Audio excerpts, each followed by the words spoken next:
Hello, what's up guys? My name is Vinod Badhu Thapa and today in this video we will see inline CSS styling in React in Hindi। तो चलिए guys शुरू करते हैं।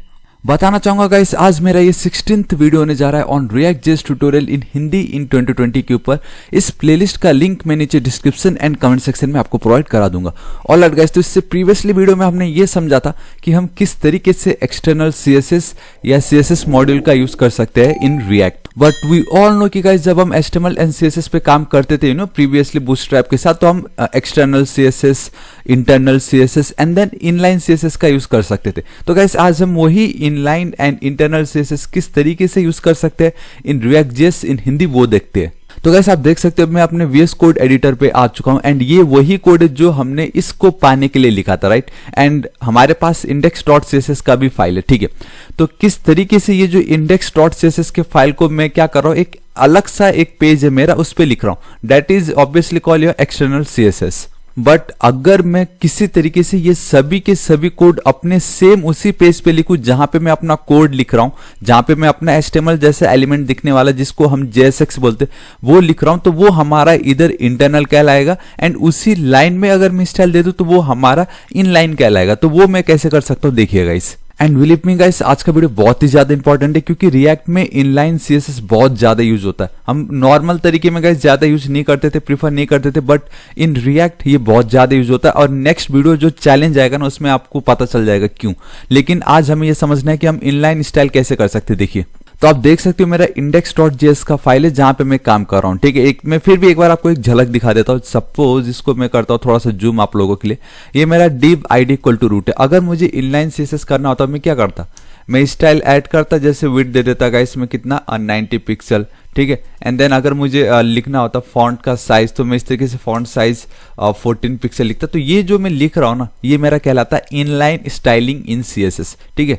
इसको मैं हटा देता हूं। अब सेम यही चीज मैं कैसे रिएक्ट में कर सकता हूं देखिएगा इस। इनलाइन स्टाइल लिखने के लिए आपको एक एट्रीब्यूट लिखना ही पड़ता है, that is called your style attribute. ये तो आपको लिखना ही पड़ेगा, चाहे अब नॉर्मल HTML एलिमेंट्स के साथ काम करो या JSX एलिमेंट्स के साथ काम करो, आपको स्टाइल एट्रीब्यूट्स लिखना ही पड़ेगा। दिस इज इट, ठीक है। सबसे पहला काम यही है, अगर आपको इनलाइन यूज करना हो तो स्टाइल एट्रीब्यूट यूज करना है, ठीक है। अब उसके बाद आप कैसे करना है देखिए, हम कैसे करते थे। लेट्स से अभी ये जो गाइस क्लास नेम हेडिंग है, ठीक है, इसको मैं कंप्लीटली हटा देता हूं। इसको मैंने कंप्लीटली हटा दिया ताकि इसका एक्सटर्नल CSS से कुछ लेना देना ना हो। तो अब ये जो हेडिंग वाला पार्ट है गाइस इसका मुझे कोई आइडिया नहीं, तो इसको मैं कॉपी कर लेता हूं एंड ठीक यहाँ पे इस जगह पे एज ए रेफरेंस मैं यहाँ पे पेस्ट कर दे रहा हूँ ताकि मुझे पता तो चले एक्चुअल में क्या है इस हेडिंग में हमने क्या क्या लिख रखा था, ठीक है। इस तरीके से मैंने लिख दिया, परफेक्ट, ठीक है। तो ये जो मेरा नाम है, ठीक है, इसमें मैं लेट से इसका कलर चेंज करना चाहूंगा। और कैसे करते हैं इनलाइन स्टाइल में कलर चेंज करना, तो सिंपली कलर लिखते, राइट। तो colour and then we have to write colon, और कलर का जो है वैल्यू दैट इज, इसको मैं कॉपी कर लेता हूँ। इसको किया मैंने इस तरीके से कॉपी एंड यहाँ पे मैं कर देता हूँ इस तरीके से पेस्ट, ठीक है। तो ये हो गया मेरा पेस्ट और एक सेमीकोलन, इसको एंड कर देता हूँ। कंट्रोल एस सेव करता हूँ एंड गाइस अगर मैं अब अपने रिएक्ट ऐप पे जाऊंगा तो आप देखोगे द स्टाइल प्रॉप्स एक्सपेक्ट अब mapping from style properties to values. बोल रहा है कि भाई अगर तुम स्टाइल प्रॉपर्टी यूज कर रहे हो तो उसको मैप करो एक्चुअल वैल्यूज से, ना कि कोई स्ट्रिंग से, नॉट अ स्ट्रिंग। और यहाँ पे बता भी रहा है for example style is equal to, आप देख सकते हो double curly braces margin right, जबकि ऐसा कोई प्रॉपर्टी नहीं है। आई मीन मार्जिन राइट है बट ये margin and then R capital इस टाइप का जो केस है जिसको हम कैमल केस बोलते उस टाइप का नहीं है। तो व्हेन यूजिंग JSX, तो अब मैं आपको बताता हूँ एक्चुअल में क्या हो रहा है। यहाँ पे देखिए मैंने आपको इसलिए बताया कि ये बहुत ज्यादा इंपॉर्टेंट है क्योंकि आपको समझना पड़ेगा कि जो इनलाइन स्टाइलिंग हम पहले करते थे अब वो इधर पे वैसा नहीं कर सकते हम, ये थोड़ा सा डिफरेंट होगा। देखिए कैसे डिफरेंट होगा मैं आपको बताता हूँ। लेट्स से गाइस आपको एज्यूम करना है कि जब हम ऑब्जेक्ट पे काम करते हैं इन जावास्क्रिप्ट तो कैसे करते हैं, कॉन्स्ट। अरे जब हम ES6 की बात कर रहा हूं मैं, ठीक है, कॉन्स्ट सपोज ये क्या हेडिंग ना, इस हेडिंग का ही लेट्स से कि मैं एक ऑब्जेक्ट क्रिएट कर लेता हूँ। इसको मैंने किया कॉपी, यहाँ पे कर देता हूँ, इसको मैंने पेस्ट, ठीक है। इस तरीके से इसको मैंने कर दिया पेस्ट, जूम कर देता आप लोगों के लिए, परफेक्ट, इक्वल टू, और हम क्या देते थे, कर्ली ब्रेसेस लेते थे। नाउ ये मेरा एक ऑब्जेक्ट है, ठीक है। ऑब्जेक्ट में जब भी हम काम करते तो वी हैव अ की एंड देन हमें कॉलन देना रहता है and then we have a value. और वैल्यू हमेशा गाइस आपको याद रखना है कि वो आपके सिंगल या तो डबल कोट्स में होने ही चाहिए क्योंकि वो एक स्ट्रिंग होता है। एंड इधर कोई भी सिंगल डबल कोट्स आपको नहीं देना है की में, की कॉलन एंड देन वैल्यू, ये एज इट इज लिखना है। एंड अगर आपको एक और ऐड करना होता तो हम एक और की लिखते, ऊपर वाले पे कॉमा देते ताकि वो सेपरेट हो जाए, एंड देन अगेन वैल्यू। तो ये होता है आपका ऑब्जेक्ट, ठीक है। तो अब गाइस आपको माइंड में एक चीज सेट कर लेना है, फिट कर लेना है, दैट इज जब भी आप अगर इनलाइन सीएसएस यूज करना चाहोगे इन रिएक्ट, तो आपके माइंड में आना चाहिए कि ठीक है, मैं एक ऑब्जेक्ट की तरह उसको मानूंगा और फिर मैं यूज करूंगा। This is it. आपको अब इनलाइन सीएसएस की जो भी प्रॉपर्टी होगी उसको एक ऑब्जेक्ट की प्रॉपर्टी ही मानना पड़ेगा। सपोज ये मेरा कलर एंड देन ये मेरा कलर की वैल्यू है, ठीक है। तो देखो की में मैं लिख दूंगा कलर इस तरीके से, एंड देन ये जो वैल्यू है इसको मैं करता हूं कॉपी, इस तरीके से मैंने किया कॉपी, और वैल्यू को मैंने यहां पे कर दिया पेस्ट। This is it. तो अब ये आपका एक एक्चुअल इनलाइन सीएसएस प्रॉपर्टी बन चुका है इन रिएक्ट जेएस। एंड जो भी वैल्यू होगा आपको सिंगल कोट्स में उसको ऐड करना ही पड़ेगा, ठीक है। अब एक और सबसे ज्यादा इंपॉर्टेंट चीज ये कि यहाँ पे हमें एक एरर दिखाई दे रहा था, that is margin right. And आपको याद है मैंने यहाँ पे मार्जिन ठीक है, मैंने मार्जिन लिखा है लेकिन सिर्फ मार्जिन लिखा हुआ है। लेकिन मैं आपको बताता हूँ यहाँ पे लेट्स से ये मेरा जो टेक्स्ट ट्रांसफॉर्म है, ठीक है, टेक्स्ट ट्रांसफॉर्म जो मुझे दिखाई दे रहा है, आप क्लियरली देख सकते हो कि we have a text and then एक कॉलन है एंड देन फिर टी है, लेकिन ये जो पहला लेटर है ट्रांसफॉर्म का एंड देन पहला लेटर टेक्स्ट का, दोनों के दोनों स्मॉल है, ठीक है। तो गाइस हम इस टाइप की जो केस होते हैं इसको हम बोलते हैं कबाब केस। मैं आपको बताता हूँ, देखिए बहुत ही ज्यादा इंपॉर्टेंट है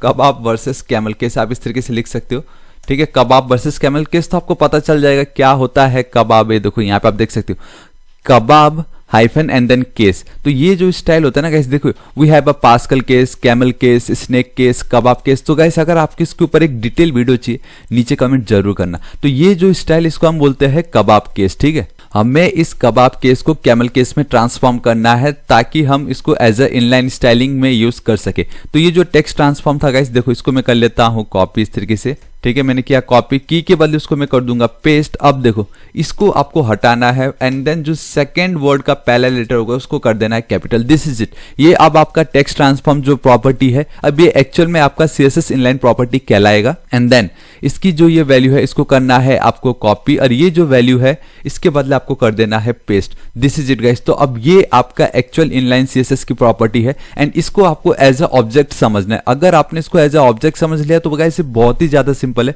क्योंकि कुछ नहीं करना है, जो की है एज इट इज रहेगा, कोई सिंगल कोट नहीं, डबल कोट नहीं। कॉलन देने के बाद गाइस जो भी वैल्यू होगा आपको उसको डबल या सिंगल कोट में लिखना ही पड़ेगा। एंड देन जो ऐसी प्रॉपर्टी जो जिसमें दो दो वर्ड्स आ रहे हो या तीन तीन वर्ड्स आ रहे हो, तो उसमें क्या करना है, पहला वर्ड का जो फर्स्ट लेटर हो तो स्मॉल रहेगा, लेकिन दूसरे वर्ड का जो फर्स्ट लेटर है वो कैपिटल, और जितने भी ये हाइफन थे उसको डिलीट कर देना। तो अब ये आपका एक वैलिड सीएसएस प्रॉपर्टी बन चुका है। अब मैं क्या करूंगा, इसको करूंगा कॉपी इस तरीके से, ठीक है, एंड यहाँ पे मैं चिपका दूंगा इस तरीके से। और हाँ, एक और वीडियो गाइस से बहुत ज्यादा important, that is JavaScript expression in JSX. यहाँ पे आप देख सकते हो जावास्क्रिप्ट के अंदर एचटीएमएल एंड देन एचटीएमएल के अंदर जावास्क्रिप्ट यूज करना हो तो क्या करना था। तो यहाँ पे सेम वही हो रहा है, हमारा ये एक जावास्क्रिप्ट का पूरा फाइल है, ठीक है। उसके अंदर मैंने ये एक जेएसएक्स एलिमेंट्स लिखा जो कि एचटीएमएल जैसा है ना। अब उसके अंदर भी अगर मुझे जावास्क्रिप्ट का ही कुछ हिस्सा लिखना हो तो हम क्या करते थे गाइस, बताओ।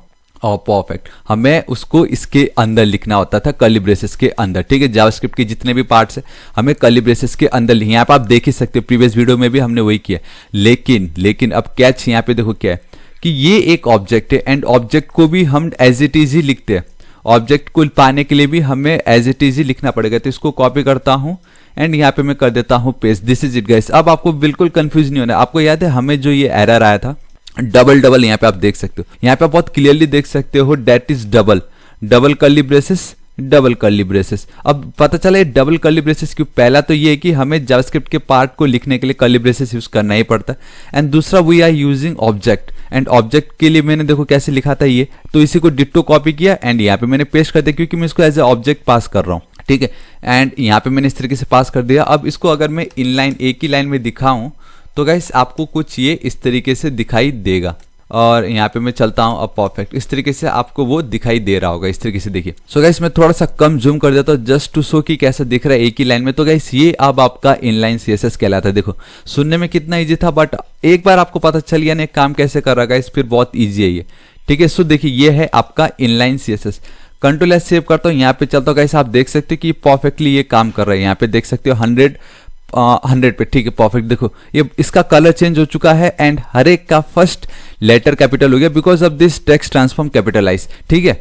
अब एक और चीज करता हूँ, जैसे सपोज टेक्स्ट सेंटर मुझे चाहिए तो गाइस आपको कॉमा देना है, यहाँ पे टेक्स्ट देन हाइफन नहीं देना है, सी कैपिटल एंड देन सेंटर आपको लिख देना है, कॉलन लिखना है एंड यहाँ पे आपको लिख देना है टेक्स्ट अलाइन टेक्स्ट अलाइन होता है ना कि सेंटर, ठीक है। इस तरीके से टेक्स्ट अलाइन लिखा, कॉलन देना है, सिंगल कोट के अंदर आपको लिख देना है सेंटर, इस तरीके से, ठीक है। अब यही टेक्स्ट अलाइन सेंटर को करो आप कॉपी, यहाँ पे कॉमा दो ताकि आप दोनों को सेपरेट कर सको एंड इस तरीके से पेस्ट कर दो।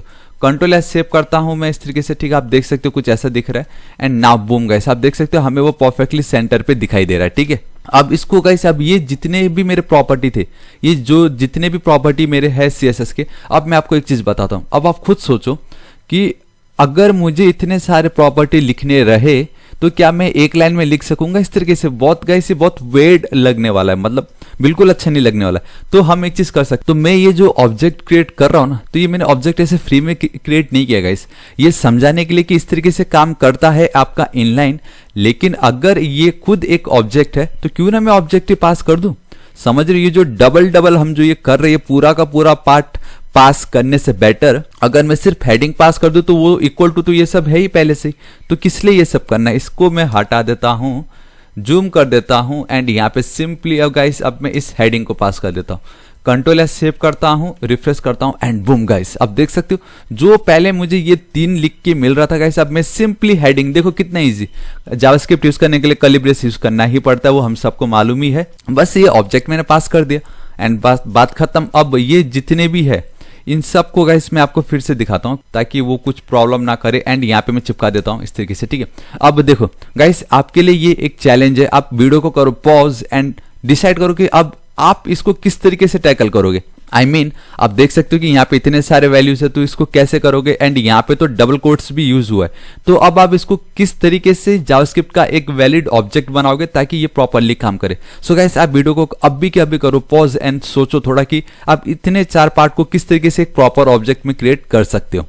ऑलराइट गाइस, आई होप आपने क्रिएट कर लिया होगा, ठीक है। तो देखो गाइस पहला रूल तो यही है कि ये जितने भी आपको दिखाई दे रहे हैं ये कबाब वाला केस, इन सबको हटाओ पहले तो। चलो ठीक है मैंने हटा दिया, ठीक है। अब क्या करना है गाइस, ये जितने भी पार्ट है, जितने भी सेकंड वर्ड के फर्स्ट लेटर उसको कर देना है आपको कैपिटल। यहाँ पे फैमिली को मैंने ऐप कर दिया, परफेक्ट। हमारा की का काम परफेक्ट हो चुका। अब ये जो बोल्ड आपको दिखाई दे रहा है, आपको ये जितनी भी वैल्यू है, ऐसा बिल्कुल नहीं कि हर एक के लिए, सबको सभी के सभी को आपको करना है कॉपी, सिंगल कोट या डबल कोट। बेटर आप सिंगल कोट यूज करो क्योंकि जो ये डबल कोट्स था उसके अंदर भी आप सिंगल कोट यूज कर सकते हो। इट मीन सिंगल के अंदर अब हम डबल यूज कर सकते हो, परफेक्ट। एंड जितना भी आपको ये दिखाई दे रहा है सेमी कॉलम उसको हटाओ एंड गाइस कॉमा यूज करो, ठीक है। और लास्ट वाले को देने की जरूरत नहीं है, control S save. This is it guys. अब हमने ये जो कुछ भी लिखा था, ये जो कुछ गाइस हम प्रीवियसली वाले पेज में लिख रहे थे ना इंडेक्स वाले में, अब इसको मैंने यहाँ से हटा दिया, कंट्रोल एस सेव करता हूँ। यहाँ पे मैं आ चुका हूँ। अब यहाँ पे मैंने उसको एज एन ऑब्जेक्ट क्रिएट किया जावास्क्रिप्ट का और उसको एज ए इनलाइन स्टाइलिंग करके मैंने उसको पास कर दिया। अब मैं अगर यहाँ पे रिफ्रेश करता हूँ, बूम गाइस, आप देख सकते हो ऑलरेडी सब कुछ हो चुका है। इनिशियली मैंने आपको जो दिखाया था गाइस उसी सेम को मैंने यूजिंग इनलाइन सीएसएस प्राप्त करके दिखाया। अब आपके माइंड में एक क्वेश्चन ऑब्वियसली आ रहा होगा एंड दैट इज, यार अच्छा खासा वो तो दूसरे पेज पे आराम से हमने लिखा था, ये पेज को हमने एकदम परफेक्ट रखा था, तो क्यों हम ये इनलाइन सीएसएस यूज कर रहे हैं कॉन्सेप्ट। तो गाइस आपके इस क्वेश्चन के आंसर देने के लिए मैं आपको नेक्स्ट वीडियो में बताऊंगा और हम उसमें एक चैलेंज करेंगे, तब आपके सारे डाउट क्लियर हो जाएंगे कि इनलाइन स्टाइलिंग क्यों काम आता है, ठीक है। सो गाइस आई होप आपको आज का वीडियो बहुत पसंद आएगा एंड आपके सारे डाउट क्लियर हो गए होंगे कि इनलाइन स्टाइलिंग को रिएक्ट जेएस पे हम किस तरीके से लिख सकते हैं, ठीक है। So this is it guys, आज इस वीडियो के लिए इतना ही। मैं बताना चाहूंगा गाइस, अगर आपको वीडियो थोड़ा सा भी यूजफुल या पसंद है तो अपने सभी दोस्तों को व्हाट्सअप, फेसबुक, सभी सोशल नेटवर्किंग साइट शेयर कर दीजिएगा। एंड वीडियो पसंद आए तो गाइस इस वीडियो को जरूर लाइक कर दीजिएगा। एंड बताना चाहूंगा मैं डेली ऐसे ऑसम वीडियोस क्रिएट करता रहता हूं, तो अभी तक अगर आपने मेरे चैनल थापा टेक्निकल को सब्सक्राइब नहीं किया तो गाइस प्लीज सब्सक्राइब कर लीजिएगा। राइट साइड में एक रेड कलर का बेल आइकन, एक घंटी दिखाई देगा, हिट कीजिए, क्लिक कीजिए ताकि डेली ऐसे ऑसम वीडियोस आप मिस ना करें। एंड कुछ भी डाउट हो तो बेफिक्र होकर नीचे कमेंट कीजिए, मैं आपकी जरूर हेल्प करूंगा। So till then guys, thank you so much, take care.